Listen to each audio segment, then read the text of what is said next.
جاء الحق وزهق الباطل إن الباطل كان زهوقا۔ بسم اللہ الرحمن الرحیم۔ السلام علیکم ورحمۃ اللہ وبرکاتہ۔ محترم سامعین، شیخ الاسلام حضرت مولانا مفتی تقی عثمانی صاحب دامت برکاتہم العالیہ نے جمعے کے خطبے میں فلسطین میں جاری تاریخ کے بدترین ظلم اور بربریت اور سفاکیت پر ایک بار پھر امت مسلمہ کے سوئے ہوئے ضمیر کو جس زوردار انداز میں جھنجھوڑا ہے اور جس طرح ظلم اور جبر میں پسنے والے مظلوم فلسطینی مسلمانوں کا درد امت کے سامنے بیان کیا ہے، اسے سننے کے بعد کوئی بھی درد دل رکھنے والا انسان اور غیرت رکھنے والا مسلمان متاثر ہوئے اور بے چین ہوئے بغیر نہیں رہ سکتا۔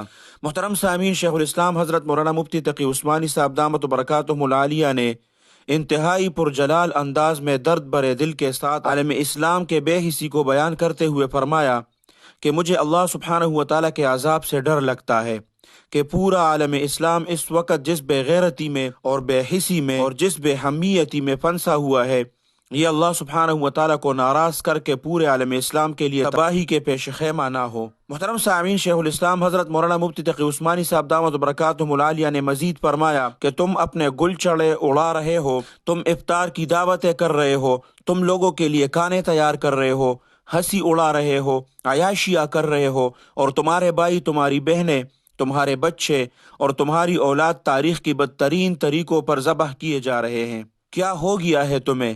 تم وہ تھے جو ایک عورت کی پکار پر حجاج بن یوسف جیسے ظالم انسان نے بھی محمد بن قاسم کو لشکر دے کر بھیج دیا تھا کہ سندھ کے اندر ایک عورت پر ظلم ہوا ہے، تم وہاں جا کر راجہ داہر سے بدلہ لو، اور آج ہم لوگ انہی کے حملے کی وجہ سے یہاں مسلمان بیٹھے ہوئے ہیں۔ مسلمان ایسی غیرت مند قوم تھی، کہاں چلی گئی وہ غیرت؟